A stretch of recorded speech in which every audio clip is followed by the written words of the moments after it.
So I'm going to talk first about the stages of decision making, the 4 stages of decision making here, and then we'll talk about how you can influence those behaviors.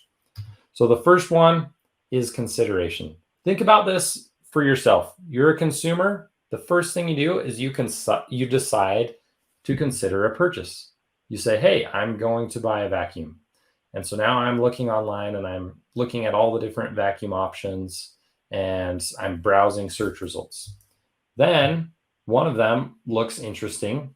And so I engage with OGC, that's organizational generated content. That's the branded content that lives on the product listing or the company's website. So now I'm looking at all this, information that the company has put together about their vacuum. It looks awesome. And now I want to validate my decision. And so I'm going to look at the reviews and the Q&As, and I'm going to watch an unboxing video on YouTube. I'm going to see what social media influencers are saying. I'm trying to see what the online community says about this vacuum to help me feel good about proceeding and purchasing this model. Now, if I find things that I don't like, then I'm going back to number 1 and it starts over. But if I like this vacuum, then I'm going to proceed to purchase it. And then I'm in the post-decision experience.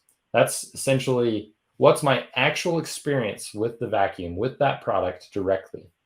So those are the 4 phases that we as consumers go through when we're deciding what to buy, where to eat, and even what jobs to apply for. The same sort of thing happens with job searching, right? You want to apply to a job, and then you're going to go browse the different career sites and profiles on Glassdoor and Indeed and the other sites, and then you go to apply for the job. And that post-decision phase represents your entire employee experience with the company. So that's great. It feels pretty logical. It makes sense. But how do we as companies influence the behaviors of consumers at each of those 4 cycles so that it turns to our good? That's where we talk about the elements of owner influence. So the first one, now you'll notice right away that we're looking at phase 4. It very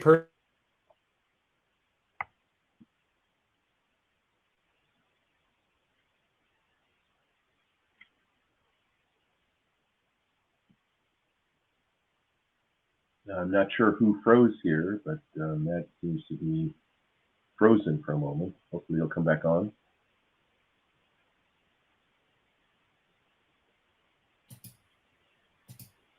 Okay, I think we just froze for a sec. We're back. There we go. You're back. Okay, fantastic. Sometimes you just got to take a little chill break for a second, right? Exactly. So, modern technology. You never know what you're going to get, but we're here. So you need to start focusing on these 4 phases backwards. And if you think about this logically, we have to ask for reviews from people who've had a real experience with the product, the service, or the company first before we can do anything else. Because if there aren't any reviews online, there's nothing to manage. There's no user-generated content to consider at that point of purchase on the product listing. So we have to ask for reviews. Now, in the book, in the review cycle, I talk about some very specific strategies of how to get more reviews. One of my favorite ways is to understand the way that consumers behave and what gets them motivated to share their feedback online. And I went through a whole bunch of different studies, and I even did some of my own research across thousands of reviews and found that the number 1 most common reason why people share reviews is to give back to the community. People feel like they've received something, they've benefited from reading online reviews, and so they want to pay it forward. The number 2 reason was to share one's opinion. People like to be heard. And so if you can speak to even those first 2 things in the way that you're phrasing your review requests, you're appealing to those pre-existing behaviors and the ways that people are already deciding to share feedback. So the next thing that we need to do is we need to respond to reviews. Now that's coinciding with the UGC phase 3. And the reason why we want to respond to reviews is to showcase the highest level of care for our customers or employees if we're responding to employee reviews as possible. This helps turn a negative review into something that can actually increase purchase intent. I've seen situations where Another person will comment on a review, and not all profiles allow for comments from others, but some of them do. And I've seen situations where another person will come on and comment and say, man, the company is responding to all the negative reviews. And, even though this is a negative review, this is what convinced me to buy, because I feel confident, like they're taking care of people. And so if I have a bad experience, I can have confidence that they're going to take care of me as well. Now, also in the book, I've got an entire chapter dedicated to specific strategies to enhance this very unique form of public showcased communication, right? It's not a one-for-one communication. Responding to public reviews, it's not chat, it's not email. Those are both one-for-one wins or losses. But when you're responding publicly online, it's a one-to-many environment. And so you need to take it seriously. Now, on the teams that I've led at different companies, we've tried to hire expert, experienced writers, people who have a lot of experience with grammar, with phrasing, and with different things, but they always get trained on this very unique strategy that's in chapter 4 of the book. But you don't have to be an expert writer to give it your best effort. And the book will give you a lot of tips to make it easier to respond and give you more confidence to respond to any review. Even if someone's straight up lying in a review, there's some tactics for discrediting negative reviews and setting the record straight, which is very helpful. So the next one is harvesting insights. Reviews are one of the best forms of market research. Now, back in the day, companies would pay for very slow market research methods, like they'd literally send out envelopes in the mail to people to fill out a survey on paper of what they thought about their products and services and company and competition. And then they'd have to wait for a majority of those to come back, and then they'd have to sift through it all and make sense of it all. Well, right now, you don't have to do that. You can just go read reviews and understand what people like and don't like about your product, your company, or your employer. So it can seem overwhelming at times to just read all of those reviews. And I've actually done that for certain cases. I've sat down and I've rewarded myself with an M&M every time I read 10 reviews to keep myself paying attention and motivated. But that's pretty taxing, honestly. We see ChatGPT and other AI technologies that are making our lives easier, that can sift through a lot of data. My favorite software company for going through product reviews is Reviews.ai. It's a company that I've actually used since 2017, and it makes sifting through 1,000, 10,000 or more reviews on a single product or your entire product catalog super easy.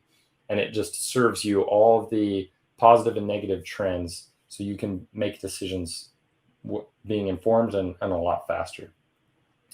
Now, another point that I'd like to make on this point is when you're harvesting insights from your reviews, it allows you to actually reverse engineer your marketing content and the experience that you're offering to customers. For example, let's say you find your top 3 positives, the top 3 reasons why people love your product, service, or company. Those are the things you should be putting in your ads. Why? Because you are so confident that people already like it. And so if you're advertising to people and they're buying for those reasons, they're already predispositioned to have an awesome experience with your product, service, or company.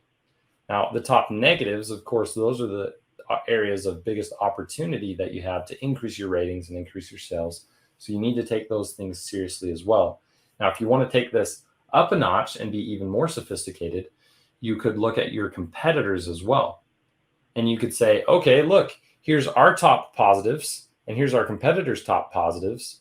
Look, our number 2, they don't even have. So we should really push hard on our ad spend and focus on that second most popular positive driver for our product, because we're confident that everybody loves it. And we're confident that our competitor can't even touch that thing, right? So using the information from reviews that consumers are already sharing for free can supercharge sales. You'll be able to attract people to buy from you for the right reasons. Okay, so let's go to the last one here. Consideration. So this is more of a top of funnel function, right? This is awareness. You're trying to get people to consider your product, to click into the listing from the many search results. Now, in chapter 1 of the book, I talk about natural occurring review bias. One of them is minimum review requirements. Like a lot of people will say, oh, I don't even buy stuff that's lower than 4 stars, or if it doesn't have more than 100 reviews, I'm not even considering it. I mean, think about yourself. Think about your own purchase history. Do you have any products that you've purchased that were below 3 stars? Probably not. Most people don't. So you need to understand that those things matter. But once you've found, a product that's optimized, you've got a lot of reviews on there, you're at about that 4.5 star range.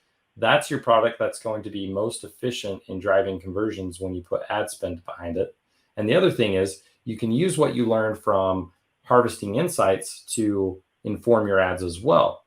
You can say, okay, look, our number one positive driver is packaging. Everybody loves the unboxing experience with our product.